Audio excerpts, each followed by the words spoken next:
What's up? This is Squiggy with the music experience at Loudwire's Gear Factor. We're in Orlando, Florida. We're gonna go talk to some of the members of the supergroup Sons of Apollo. Come on.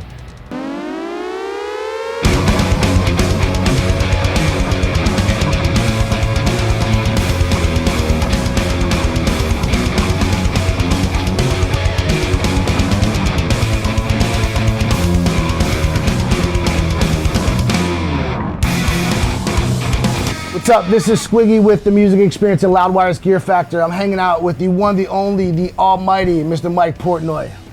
Thank you so much for joining, man. Thanks so much for hanging. Thank you. So, man, we're gonna kind of scale this down, man, to some of your beginnings down this musical rabbit hole, man.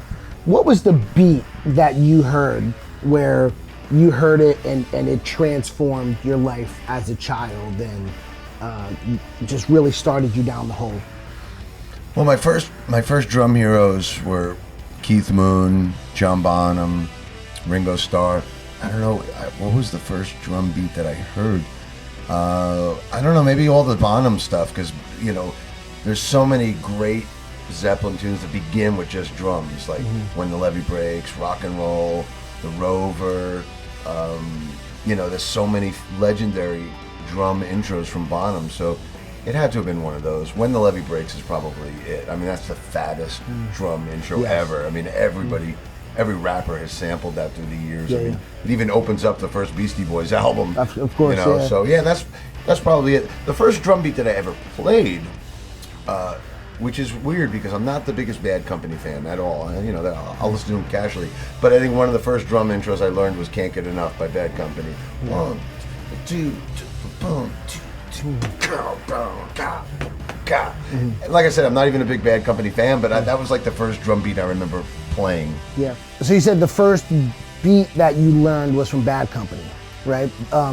Was that self-taught? Did you just play it until you got it right, or did you take it to a teacher? And say, how do you play this? I was completely self-taught. I mean, back in the 70s, we didn't have, well, forget about the internet with YouTube, but we didn't even have video machines, VHSs yet. So there was no way to see any of these drummers or learn, you know, from watching. So it was all from listening to records. So basically, I just was always self-taught, playing along to, you know, The Who and Zeppelin and Kiss and stuff like that. You know, that's pretty much how I learned how to play drums. I remember playing along to Jimi Hendrix's Fire and learning all those drum parts, Mitch Mitchell drum parts, and all the Keith Moon stuff and the Peter Criss stuff. So I just was pretty much self-taught, just learning off of records. You said you weren't really that big of a Bad Company fan, but something about that loop or that beat, you know, really kind of sent you down the hole. What was the first, I guess, metal, you know, where it was really big, and once you like learned how to play it, you were like, holy shit, man, this is some real deal shit. Well, as far as metal goes, you know, when I started in the 70s, the only metal was Sabbath. You know, I guess Deep Purple and Zeppelin were kind of prototypes for metal, and then came Kiss, then came AC/DC and Priest and Maiden. By the time Metallica and all those bands came around, I was already, you know, like in my late teens or 20s. I'd already been playing for a long time. But I think like the benchmark for metal drumming for me, I think there were 3 songs for double bass drumming. And this was before Metallica and before Anthrax and Slayer. Those are the bands that had the biggest impact in terms of my double bass drumming. But early double bass drumming, it was Fast as a Shark by Accept, it was Overkill by Motorhead, and it was Red Hot by Motley Crue. Those were the 3 benchmarks for double bass drumming before thrash came around. So in each of those cases, those were kind of the songs that taught me how to play double bass. You know, you are an icon behind the drums, and a lot of people use you as a benchmark, you know, to say this is, you know, you aspire a lot of young players. Who out there, and what does it take to kind of get somebody on your radar as a drummer? You know, like a new band that comes out, how do they impress you, you know? To be honest, I put way more emphasis or interest on a drummer's personality than technique. I mean, there's so many amazing drummers out there that have incredible technique, but honestly, it's impressive, but it completely bores the shit out of me. I mean, I'm not interested in that. I would much rather watch somebody like Keith Moon or Lars Ulrich because they're on stage with personality and they're fun to watch. So that's what's going to catch my ears and eyes a lot more than technique, to be honest with you. I mean, that's why Keith Moon was like the guy that made me want to be the drummer I am. I mean, when I saw him playing drums and standing up and bouncing his sticks and twirling and just like, I was like, man, that's what I want to be, you know. And you know, he didn't have great technique or anything like that, but he was just awesome to watch. So to me, that's way more interesting.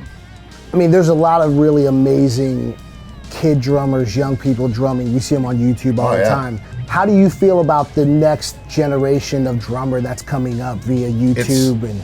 It's ridiculous. It's scary. I mean, I'll go on YouTube and I'll see like 8-year-old Korean girls playing like this intricate drum parts of mine from when I was with Dream Theater, you know, and the bar just keeps rising and rising and rising. Some of the stuff that these drummers do are incredible. Even my son Max is 18 years old, and he could play stuff that I can't play by far. I mean, he does all the blast beats and all the crazy double bass stuff because he grew up listening to Slipknot and Lamb of God, you know. So the bar just keeps rising and rising and rising for these young kids. You know, it's funny. So I have a son, and you know, he wants nothing to do with the business, right? What is it like having a son that plays the same instrument as you do, and by your own words, can play things that you can't play? Well, I couldn't be prouder. You know, my son grew up touring with me from the day he was born. He literally grew up on the road, sitting on my drum riser, eating candy behind me during the shows. So, you know, he just grew up in that environment, being on tour. So I think it was inevitable that he would migrate to the drums, and he just has a real natural talent. So I couldn't be prouder. I mean, I've had his band open for a lot of my bands through the years and come on the road and play shows, and I'm always so proud of him. Yeah, can he take pointers from Dad? You know, Well, he actually goes to a real teacher. I thought it was important for him to go to somebody else because, first of all, I'm not a teacher. No matter how many awards I've won or whatever, how many people like my drumming, I'm just a drummer. I'm not a teacher. So he needed to go to a teacher that can actually teach and think in those terms. But he also needed somebody that would be consistently home. I'm not. I'm always on the road. So he went to another teacher, and that's who taught him how to, you know, read and how to do all the rudiments and stuff. So between combining that and then combining, you know, him just watching me forever, he's got a lot of my kind of like stage, you know, kind of traits. So I think he's a combination of both. And you've been with Tama for a little while, right?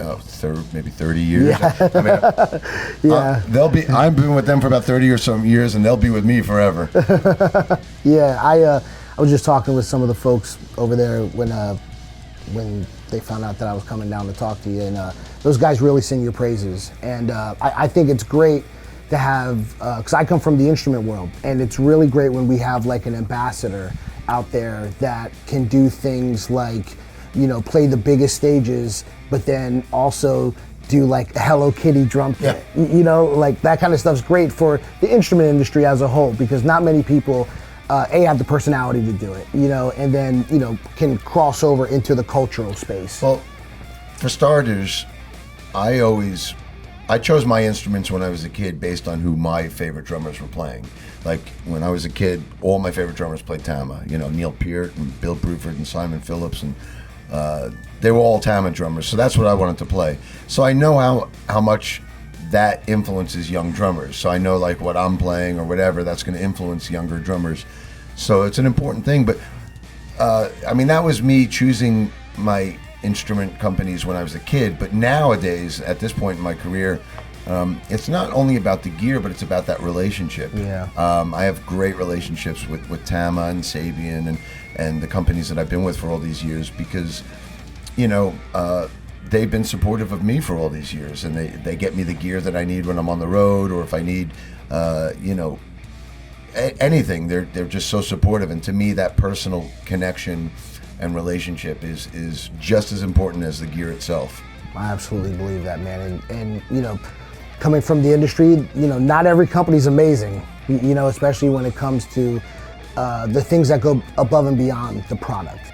the mission statements of the brands and if they stick with it. Yeah.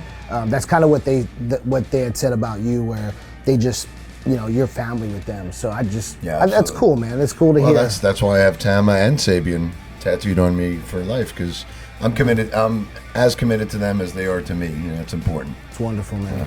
You know, I can sit here and talk with you all day, man, but I'm sure you got a bunch of stuff to do, we man. We got sound check to do. It's the first gig of the tour, so we got a lot of dialing in to do. Sure. Well, this is Squiggy with the Music Experience at Loudwire's Gear Factor, hanging out with the almighty Mr. Mike Portnoy.